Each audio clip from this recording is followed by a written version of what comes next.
جن میں اللہ کے رسول صلی اللہ علیہ وسلم کی اتباع اور آپ کی مخالفت سے منع کیا گیا ہے، وہ تمام قرآن کی آیات اور حدیثیں 12 ربیع الاول کی ان بدعات کا رد کرتی ہے۔ تیسری چیز جو اس کے حرام اور ناجائز ہونے پر دلیل ہے وہ یہ کہ اسلام میں برتھ ڈے، جینتی اور میلاد والا جشن ہے ہی نہیں، نہ کسی پیغمبر کا منایا گیا، نہ کسی صحابی کا، نہ کسی اور بزرگ کا۔ یہ عیسائیوں کے ہاں منایا جاتا ہے کرسمس کے طور پر۔ حضرت عیسیٰ علیہ الصلوۃ والسلام کی ولادت اور اسی کی مناسبت سے ان کے یہاں عیسوی کیلنڈر بھی مانا جاتا ہے۔ عیسائیوں کے یہاں ہے، ہمارے یہاں ہندوؤں کے یہاں ہے فلاں جینتی، ڈھیما جینتی۔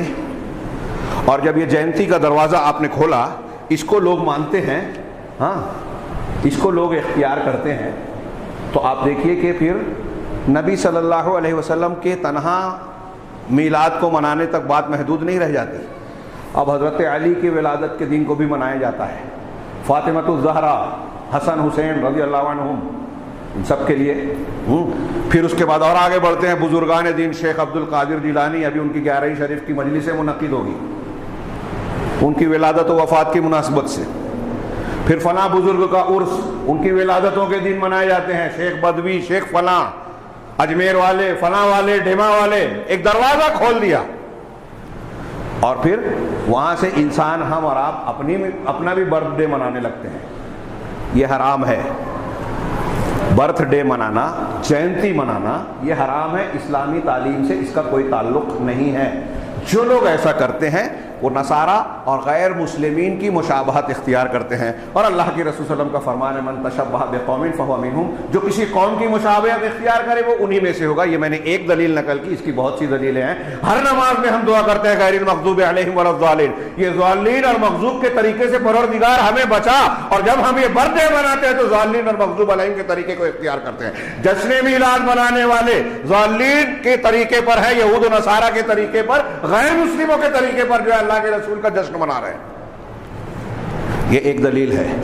ایک دلیل اس کے رد ہونے کی، اس کے غلط ہونے کی یہ بھی ایک پہلو ہے کہ نبی کریم صلی اللہ علیہ وسلم کی محفل میلاد کو منعقد کرنے کے ساتھ ساتھ اس میں اور بھی بہت ساری برائیاں جڑ جاتی ہیں۔ اس میں اللہ کے نبی صلی اللہ علیہ وسلم کی شان میں غلو کرنا، آپ دیکھیں گے کہ نعتیہ کلام، اشعار آپ کی شان میں اس طرح پڑھے جاتے ہیں کہ آپ کی تعریف میں جو ہے اضافہ کیا جاتا ہے، اور اس طرح اضافہ کیا جاتا ہے کہ آپ کو اللہ سے ملا دیتے ہیں۔ کھلا اور صریح قسم کا شرک کیا جاتا ہے۔ آپ کے اس کے علاوہ کچھ باطل عقائد اور منکرات جو اس سے جڑے ہوئے ہوتے ہیں، ہاں اس لیے کہ یہ بدعت جو ہے یہ دراصل شبہے کو پیدا کرتی ہے، اور شبہات دین میں عقیدے کو فاسد اور خراب کرتے ہیں، بگاڑتے ہیں۔ یہاں میں نے ہاتھ میں جو کاغذ لیا بعض اہل علم کے اقوال کو پیش کرنے کے لیے، لیکن موقع نہیں ہے۔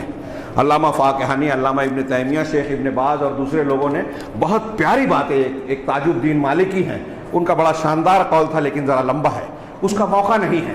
انہوں نے ان سب لوگوں نے رد کیا، اور تاج الدین مالکی صاحب کے جملے میں کی تشریح میں جو انہوں نے بہت ساری تفصیل پیش کی، یہ کہا کہ محفل میلاد منانے والے کئی منکرات کا ارتکاب کرتے ہیں۔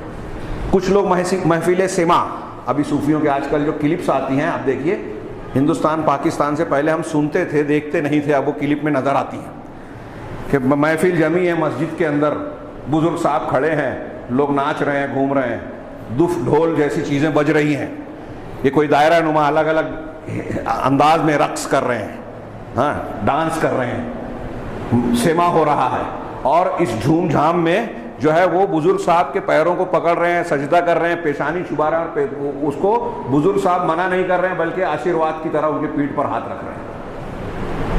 نبی صلی اللہ علیہ وسلم کا یہ طریقہ ہے، صحابہ کا طریقہ ہے۔ اللہ کے نبی صلی اللہ علیہ وسلم کو سجدہ کرنا آپ ایک صحابی نے آگے کیا، آپ نے سختی سے منع کر دیا، یہ صرف اللہ کے لیے جائز ہے۔ اگر دنیا میں کسی کو میں اجازت دیتا تو بیوی کو حکم دیتا کہ شوہر کو سجدہ کرے، لیکن یہ اب اللہ کے علاوہ کسی کے لیے جائز نہیں ہے۔ لیکن ہمارے یہاں بزرگان آج یہ دکان چلا رہے ہیں جو دین کے نام پہ، وہ یہ کروا رہے ہیں۔ تو ایسی بہت ساری خرافات، پھر اس میں یہ کہ اللہ کے نبی صلی اللہ علیہ وسلم محفل میلاد میں حاضر ہوتے ہیں، آپ کی شان میں غلو کیا جاتا ہے، ہاں اور بھی بہت ساری بدعات، خرافات، پیسے کا خرچ، یہ ساری چیزیں اس میں اختیار کی جاتی ہے۔ لیکن جو ہے ان سب کو دین سمجھا جاتا ہے۔ یہاں انہوں نے، میں جو اقوال تو نہیں پیش کر سکا، سرسری طور سے کچھ نقصانات کہ محفل میلاد، جشن میلاد، عید میلاد کو جو جو عمل کیا جاتا ہے ان کے کیا نتائج اور اثرات ہیں، چند کا ذکر انہوں نے کیا۔ چند میں بھی 15 ایک ہے، اور اس میں یہ کہا کہ یہ سرسری ہے اور بھی بہت سارے نقصانات ہیں۔ میں بس سرسری سے ذکر کروں کہ اس محفل کو یا اس دن کو اس طریقے سے جو منایا جاتا ہے، اس سے متعلق جو عقیدے اور اعمال جڑے ہوئے ہیں، اس میں شرک اکبر کا صدور ہوتا ہے۔ بہت سے لوگ شرک اکبر کا ارتکاب کرتے ہیں۔ شرک اکبر کا ارتکاب مطلب لا الہ الا اللہ ٹوٹ گیا اور اسلام سے آدمی باہر ہو گیا۔ یہ کیسے شرک اکبر ہوتا ہے؟ اللہ کے نبی صلی اللہ علیہ وسلم کی تعریف میں حد سے زیادہ بڑھ جانا، قصائد میں، مدائح میں، اور رسول اللہ صلی اللہ علیہ وسلم اور اولیاء کے سلسلے میں غلو کرتے ہوئے ان کو پکارنے میں، اے اللہ کے رسول ہمارا یہ کیجئے وہ کیجئے۔ اور میں تو بہت کھل کے کہہ رہا ہوں کہ بریلوی قبر پرست والا طبقہ چھوڑ کر دیوبندی حضرات اور ان کے علماء کی تحریروں میں ہم دیکھتے ہیں اللہ کے نبی صلی اللہ علیہ وسلم کو پکارتے ہیں کہ امت پہ تیری وقت بڑا مشکل آیا ہے، اللہ کے رسول مدد کیجئے۔ یہ کوئی بھی کہتا ہو، کتنے بڑی داڑھی ہو، کتنا بڑا جبہ دستار ہو، اگر یہ جملہ کہہ رہا ہے عقیدے سے تو وہ شرک اکبر ہے۔ اور شرک اکبر ایسا ہے کہ اگر کوئی کہتا ہے اسلام سے باہر ہو گیا اور اس پر بغیر توبہ کے مر گیا تو کبھی بھی جہنم سے باہر نہیں آئے گا۔ یہ جو باتیں میں کہہ رہا ہوں قرآن حدیث کی دلیلیں اس پر موجود ہے۔ تو رسول اللہ صلی اللہ علیہ وسلم اور اولیاء کے سلسلے میں جو ہے غلو، اور اتنا ہی نہیں، بعض جگہوں پر اللہ کے نبی صلی اللہ علیہ وسلم اور بزرگوں کے نام پر، اولیاء کے نام پر جو ہے نظر و نیاز کیا جاتا ہے اور ذبح کیا جاتا ہے، جانور ذبح کیے جاتے ہیں، ان کے نام پر کیا جاتا ہے اور توقع کی جاتی ہے کہ اللہ سے قربت حاصل ہو رہی ہے۔ وہ چاہے بسم اللہ اللہ اکبر کہہ کے کریں، لیکن اگر نیت یہ ہے کہ اللہ کے رسول کے نام پر کر رہے ہیں، فلاں کے نام پر کر رہے ہیں، ان کو ان کی جناب میں پیش کر رہے ہیں، ان کی نظر نیاز ہے، تو یہ ان کی عبادت ہے، شرک اکبر ہے، اسلام سے خارج کر دینے والی چیز۔ تو پہلا نقصان یہ کہ اس میں شرک اکبر کا وقوع ہوتا ہے۔ دوسرا، کچھ باطل اعتقادات ان محفلوں میں، اس جشن اور عید کے موقع پر باطل اور فاسد عقائد جو ہے اختیار کیے جاتے ہیں۔ جیسے یہ عقیدہ کہ جب محفل میلاد منعقد ہوتی ہے تو لوگ کہتے ہیں کہ نبی کریم صلی اللہ علیہ وسلم اس میں بنفس نفیس حاضر ہوتے ہیں۔ قرآن حدیث کی دلیلوں کے یہ سراسر خلاف ہے، اور ایسا ماننا اللہ کے نبی صلی اللہ علیہ وسلم کے تعلق سے غلو ہی ہے، اور آپ کو سمیع اور بصیر اللہ کی طرح ماننے کے مترادف ہے کہ ہر شخص یہ سمجھ رہا ہے کہ آپ کہیں بھی ہیں، اللہ کے رسول آپ کی سن رہے ہیں، جیسے اللہ تعالیٰ ہر جگہ ہر ایک کی سنتا ہے۔ اسی طریقے سے اس موقع پر بہت ساری بدعات اور محدثات کے اندر جگہ جگہ مختلف علاقوں میں آپ دیکھیں گے کہ زیادتی ہوتی جاتی ہے۔ بدعت کے لیے جب یہ دن مقرر کیا گیا جو شریعت نے جیسے مثال کے طور پہ عید الاضحیٰ، عید الفطر مقرر کیا ہے تو اس کے احکامات دیے ہیں، لیکن جو لوگوں نے عید بنائی ہے اس کے احکامات قرآن حدیث میں نہیں ہیں۔ تو اب علاقے کے لوگ اپنے اپنے دماغ سے اس میں کچھ چیزیں ملاتے جاتے ہیں، بڑھاتے جاتے ہیں، تو آپ دیکھیں گے کہ ایک شہر میں کسی اور طریقے سے بدعت پر عمل ہوتا ہے، دوسرے شہر میں کسی اور طریقے سے، اور اس میں اضافہ ہوتا رہتا ہے۔ ہمارے یہاں مٹھائیاں تقسیم کی جاتی ہے، اللہ کے رسول اللہ کے نام پر فاتحہ خوانی ہوتی ہے، کاروبار بند ہوتا ہے، اور کچھ اعمال ہوتے ہیں۔ میں نے سنا ہے، واللہ عالم، بعض لوگوں سے سنا، صحیح ہے یا غلط میں نہیں جانتا، کہ برہان پور ہمارے یہاں سے بہت دور نہیں ہے، برہان پور میں عید میلاد کی خصوصی نماز ہوتی ہے، نماز عید، شاید وہ مغرب کے بعد پڑھتے ہیں تاپتی ندی کے کنارے، ایسا میں نے سنا ہے۔ واللہ عالم صحیح ہے یا غلط، اور اگر صحیح ہو تو کوئی بعید بات نہیں ہے اہل بدعت سے جو میں نے بتایا۔ تو یہ کہا کہ بدعتیں بڑھتی جاتی ہیں۔ اس میں ایک یہ بھی ہے کہ آپ دیکھیں گے کہ ہمارے یہاں ایک دن منایا جا رہا ہے، کچھ جگہوں پر ایسا ہے کہ کئی دنوں تک، بعض مقامات پر بعض ملکوں اور علاقوں میں ایسا ہوتا ہے کہ 1 ربیع الاول سے 12 ربیع الاول تک جشن کا ماحول ہوتا ہے، ہر روز جلوس نکلتے ہیں، ہر روز محفل منعقد ہوتی ہے، پھر کچھ لوگ کئی جمعہ تک کہتے ہیں، جمعہ اس کو دہراتے ہیں۔ اسی طریقے سے ان کے ساتھ ساتھ اولیاء اور کچھ بڑے بڑے بزرگوں کے نام کی بھی محفلیں منعقد کی جاتی ہیں، اور پھر ان کی قبروں کی طرف جو ہے سفر کیا جاتا ہے۔ میں میلاد کے موقع پر شیخ حسن البنا جو اخوان المسلمین کے جو بانی ہیں، ان کے تعلق سے بھی ان کے تذکرے میں آتا ہے، خود ان کے سگے بھائی اور دوسرے لوگ بیان کرتے ہیں کہ 12 ربیع الاول میں جو جلوس نکلتا تھا مصر میں، شیخ بدوی اور زینب، سیدہ زینب کی قبر اور مزار پر جو جشن ہوتا تھا، اس میں شیخ حسن البنا بذات خود شریک ہوتے تھے، اشعار پڑھتے تھے۔ جو اشعار پیش کیے اس میں بتایا کہ اس میں شرکیہ کلام بھی پایا جاتا ہے۔ ہاں، یہ اچھے اچھے لوگ اس میں جو ہے بہہ جاتے ہیں، جن کو لوگ سمجھتے ہیں کہ بڑے دین کے علم بردار ہیں، قرآن و حدیث کی تعلیم پیش کرنے والے ہیں۔ کہہ رہے ہیں اسی طریقے سے مزارات کی طرف سفر کرنا، ایک شہر سے دوسرے شہر کے وہاں جشن زیادہ ہوتا ہے تو لوگ سفر کر کے وہاں جاتے ہیں حج کی طرح۔ ہاں، شد رحال اس قسم کے مقاصد سے، اجر و ثواب کی نیت سے، ہاں، 3 مسجدوں کے علاوہ جائز نہیں ہے، وہ ہم حدیث جانتے ہیں۔ تو اسی طریقے سے بعض ان محفلوں میں بعض خاص قسم کے دعائیں، اذکار، جن کو لوگ یہاں عربی میں ہے احزاب اور رواتب کا نام دیتے ہیں، ہم اردو میں ہمارے یہاں کہتے ہیں کہ یہ وظیفہ ہے، فلاں وقت کا وظیفہ، یعنی لوگوں کی بنائی ہوئی دعائیں اور اذکار اختیار کیے جاتے ہیں۔ میڈ ان انڈیا، اللہ اور رسول صلی اللہ علیہ وسلم کی بتائی ہوئی دعائیں نہیں ہیں، لوگوں کی بنائی ہوئی، اس کو اختیار کیا جاتا ہے، رواج دیا جاتا ہے اور کہا جاتا ہے محفل میلاد میں یہ پڑھا جائے، جلوس میں وہ پڑھا جائے، فلاں جگہ یہ پڑھا جائے، یہ بدعت ہے۔ نمبر 4، جھوٹی اور ضعیف حدیثوں سے اور انتہائی گڑھے ہوئے قصوں اور واقعات سے، خرافاتی باتوں سے استدلال کیا جاتا ہے۔ ان باتوں کو صحیح ثابت کرنے کے لیے جھوٹی حدیثیں، ضعیف حدیثیں، ان کا پورا ایک بازار گرم کیا گیا۔ اب ہم کہہ رہے ہیں قرآن حدیث سے ثابت نہیں ہے، لیکن ان کو محبت رسول بتانی ہے تو وہ کھینچ تان کے جھوٹی حدیثیں بیان کرتے ہیں، الٹے سیدھے واقعات۔ تو دیکھو ابو لہب، اللہ کے نبی صلی اللہ علیہ وسلم کی ولادت کی خوشی میں اس نے اپنی لونڈی کو آزاد کر دیا، تو آپ کہیے کہ ہم ابو لہب کی سنت پر چلتے ہیں، تبت یدا ابی لہب والے طریقے پہ، کیونکہ رسول کی مخالفت کر کے اس کو یہی خطاب ملا قیامت تک کی پھٹکار اللہ کی طرف سے، اور وہ جہنم میں جانے والا ہے، تو جہنمی آدمی کی سنت پر عمل کر رہے ہیں آپ، اور یہ اس کی سنت دین اور شریعت بن جائے گی۔ اور ابو لہب کی اس سنت کو صحابہ کرام نہیں سمجھ پائے کہ اس کو اتنی محبت تھی، صحابہ کو نہیں تھی، ابو بکر صدیق عمر فاروق کو نہیں تھی، تو جن ابو بکر عمر فاروق اور صحابہ کی تعریف اللہ نے کی، ان کو نہیں پتہ لگا، جن کو تبت یدا ابی لہب تھا اس کو پتہ چل گیا، اس کے طریقے کو اختیار کریں گے۔ اگر اس کا طریقہ ہے تو مبارک ہو آپ کو، ہمیں نہیں چاہیے ابو لہب کا طریقہ۔ ایسے فضول قسم کے واقعات اور دلیلوں کو جو دلیل ہے ہی نہیں استدلال کیا جاتا ہے۔ اسی طریقے سے بدعتوں کی تعظیم، اس کے نقصانات کیا ہیں؟ محفل میلاد، عید میلاد نہ مانے کہ بدعتوں کی تعظیم کی جاتی ہے، اس میں لوگ سرگرمی دکھاتے ہیں اور اس کے مقابل سنتوں کو کمتر سمجھتے ہیں، بلکہ واجبات اور فرائض کو کمتر سمجھ کے اس سے غفلت برتتے ہیں۔ نماز روزہ چھوٹ جائے چلے گا، جلوس میں جانا ہے، محفل میں جانا ہے، یہ چراغاں کرنا ہے، لائٹ لگانا ہے، اس پر پیسہ خرچ ہو، اس میں وقت جائے چلے گا، رات بھر محنت کی، فجر کا ٹائم ہوا سو گئے، تو جو سنت سے ثابت ہے اس کو چھوڑ دیا۔ اور جو ثابت، علامہ ابن تیمیہ رحمہ اللہ نے اس کی مثال دی نا، میں کئی مرتبہ بیان کیا کہ بھوک لگی ہے، سڑا کھانا کھا لیا ناپسندیدہ، وہی ملا وہی کھا لیا، اب اچھا کھانا آیا تو کھانے کی خواہش نہیں رہی۔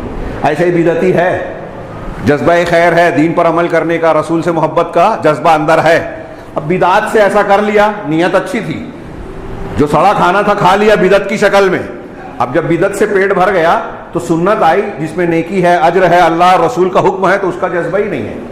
علامہ ابن تیمیہ رحمہ اللہ نے اور بھی ایک مثال دی جو ان کی اس تحریر میں تھی، جو میں پیش کرنا چاہتا تھا، کہ جو شخص یہ ایسی خرافات کرتا ہے اور سنتوں پر عمل نہیں کرتا، اس کی مثال ایسی ہے کہ ایک آدمی مصحف کو، قرآن کو خوب اچھا سنوارتا ہے، سجاتا ہے، خوب اچھا غلاف لگاتا ہے، لیکن قرآن پڑھتا نہیں، سنوار رہا ہے، احترام کر رہا ہے، چوم چاٹ رہا ہے، پڑھتا نہیں، پڑھتا ہے تو عمل نہیں کرتا، سمجھتا ہی نہیں، عمل ہی نہیں کرتا، شوق ہی نہیں ہے۔ یا دوسری مثال تھی کہ مسجد خوب شاندار اور اچھی بناتا ہے، خوب اچھی مسجد تعمیر کر لی جیسے آج کل ہمارے یہاں ہوتا ہے، لیکن نماز نہیں پڑھنے آتا اس مسجد میں۔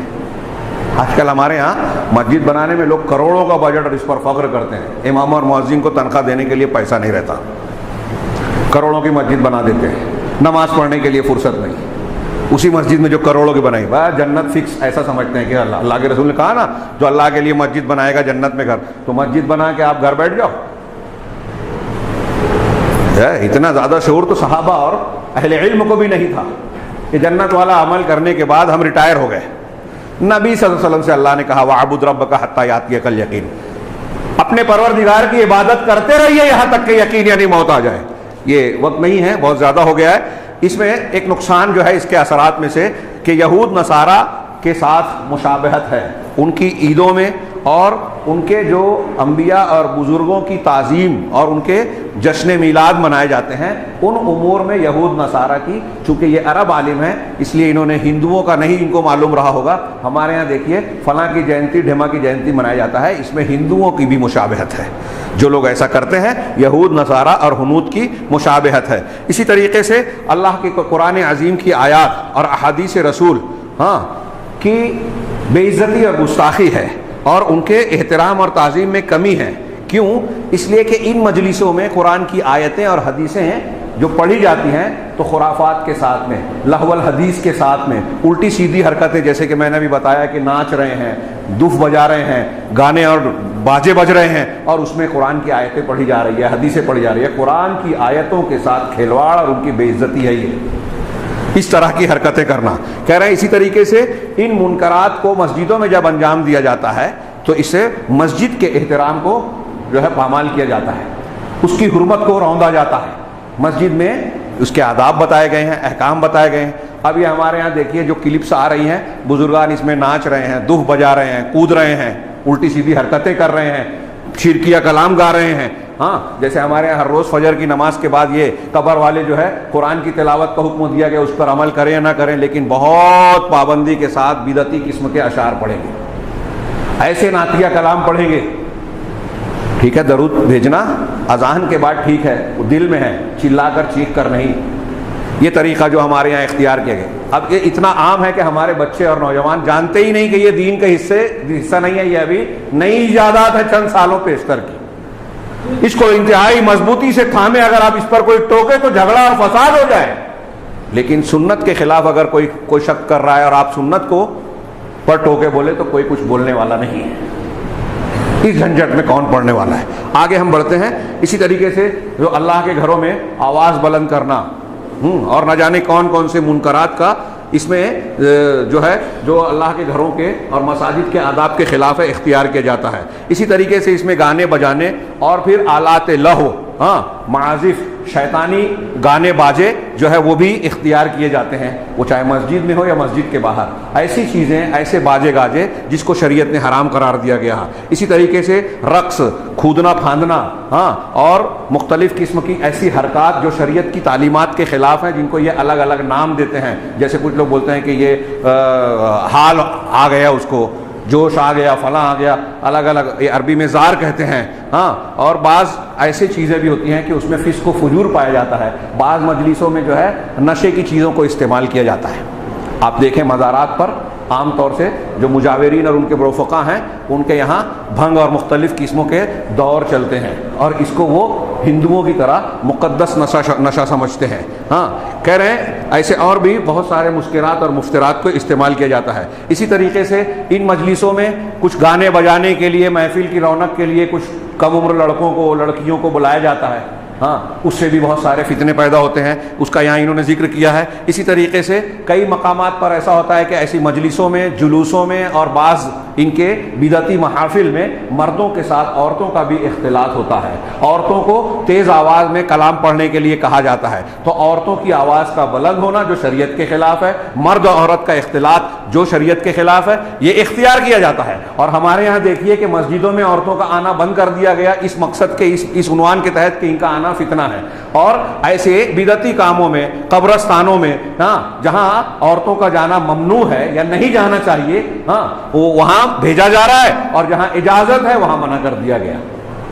اور اب جب عورتیں دین سے دور ہو رہی ہیں، ہماری کچھ خواتین غیر مسلموں سے شادی کر رہی ہیں، مذہب بدل رہی ہیں، تو کچھ علماء کو فکر ہو رہی ہے یہ کرنا چاہیے، بیداری لانا چاہیے. بیداری کے سارے راستے تو آپ نے بند کر رکھے ہیں، دین سیکھنے سکھانے کے راستے بند کر رکھے ہیں. ان کو عید کے موقع پر بھی جو اللہ کے رسول کا حکم تھا کہ عید گاہ لے کر جائیں، روزہ انہوں نے رکھا، عبادتیں انہوں نے بھی کی، تو عید کا تحفہ لینے وہ بھی جائیں. وہاں آپ نے راستہ بند کر دیا.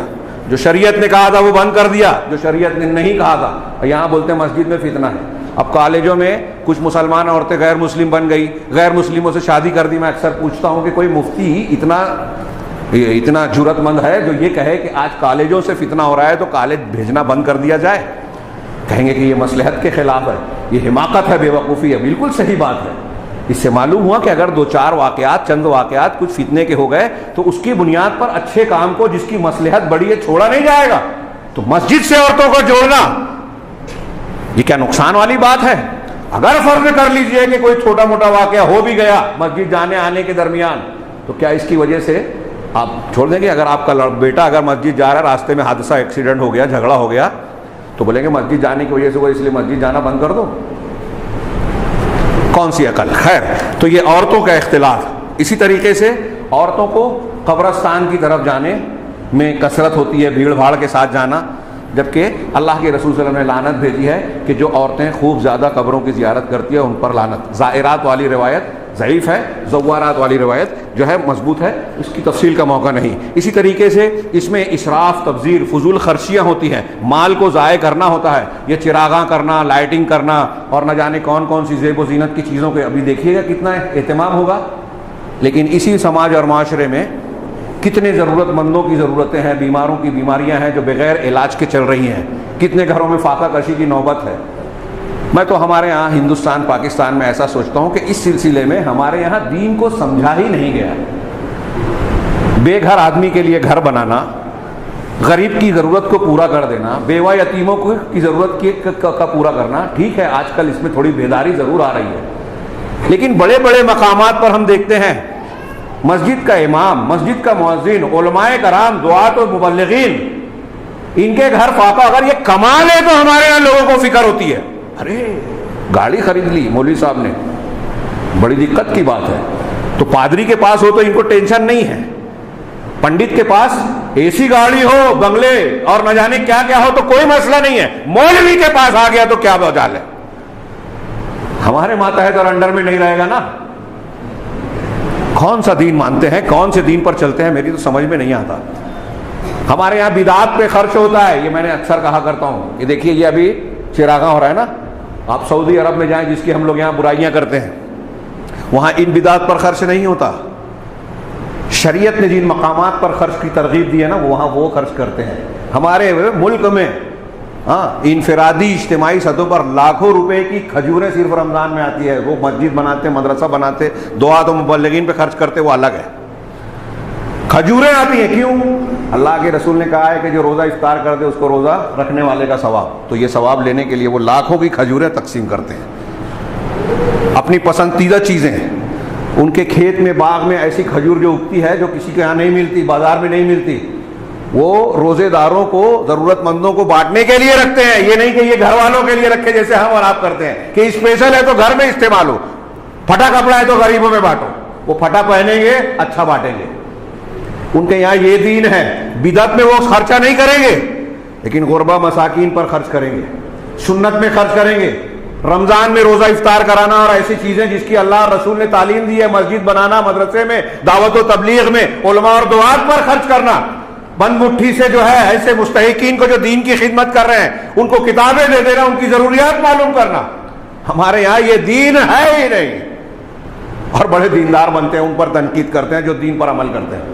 خیر، یہ اسی طریقے سے بعض لوگ اس قسم کے مواقع کو اپنے ذاتی مفادات اور کمائی کا ذریعہ بناتے ہیں. بتاتے ہیں کہ بھائی وہ صرف جو نقلی بندوق بناتے ہیں، پچھلے محرم پر 10 محرم کو صرف مالیگاؤں شہر میں کروڑ روپے کا بزنس کیا، 1 کروڑ 2 کروڑ پتہ نہیں کتنا. ایسے ہی کچھ باجے گاجے نہ جانے کیا کیا بچوں کو خرید کے لوگ دیں گے اور نہ جانے کیا کیا دیں گے. یہ چیزیں آپ لوگ معمولی سمجھتے ہیں، ہمارے یہاں اس کو غیر وہ معمولی سمجھا جاتا ہے. شب برات کو گھر میں حلوہ بنا کے بچوں کو کھلا دیا، کوئی بات نہیں، ہم بدعت تھوڑی کر رہے ہیں. ہاں، اس موقع کی خاص جھنڈی لا کر گھر میں لگا دی، یا رسول اللہ اس پہ لکھا ہوا ہے. یہ چھوٹی چیز سمجھتے ہو؟ اگر آپ ایسا کر رہے ہو تو آپ اپنے بچوں کو بدعت کی طرف دھکیل رہے ہو، بچوں کی تربیت کر رہے ہو کہ اس کا کوئی مسئلہ نہیں ہے. اگلی نسل جب آپ کے بچے کی بڑی ہوگی نا تو کہیں گے میرے ابا بھی تو کرتے تھے، میرے ابا بھی تو بناتے تھے، وہ بھی تو جلوس میں جاتے تھے، جھنڈی لاتے تھے، حلوہ بناتے تھے، لہذا اس میں کوئی حرج نہیں ہے. یہ بدعت کے تعلق سے بتدریج شیطان بہکاتا ہے اور گمراہ کرتا ہے، اور ہم لوگ جو ہے بے حسی کا شکار رہتے ہیں. اپنے بچوں کی صحیح تربیت کریں. اسی طریقے سے جو لوگ اور بھی کچھ ہے. جو لوگ ان خرافات کو نہیں مانتے تو ان کی مخالفت کی جاتی ہے، ان سے دشمنیاں مول لی جاتی ہے. جیسے کہ میں نے کہا میں ابھی رد کر رہا ہوں، تو جو منانے والے ہیں وہ ہمیں گالیاں دیں گے، مخالفت کریں گے. کوئی بات نہیں، اگر اللہ اور رسول اللہ صلی اللہ علیہ وسلم کی شریعت کے تقاضے کو ہم بیان کر رہے ہیں اور اس سے کسی کو برا لگ رہا ہے تو ہم ایسا سمجھتے ہیں کہ اس کا بھی اجر و ثواب ملے گا. ہاں، لیکن ہم چاہیں گے کہ وہ اس پر غور کریں، جائزہ لیں کہ اللہ کے نبی صلی اللہ علیہ وسلم اور دین و شریعت سے محبت کے تقاضے کیا یہی ہے جیسے انہوں نے اختیار کیا؟ ہرگز نہیں.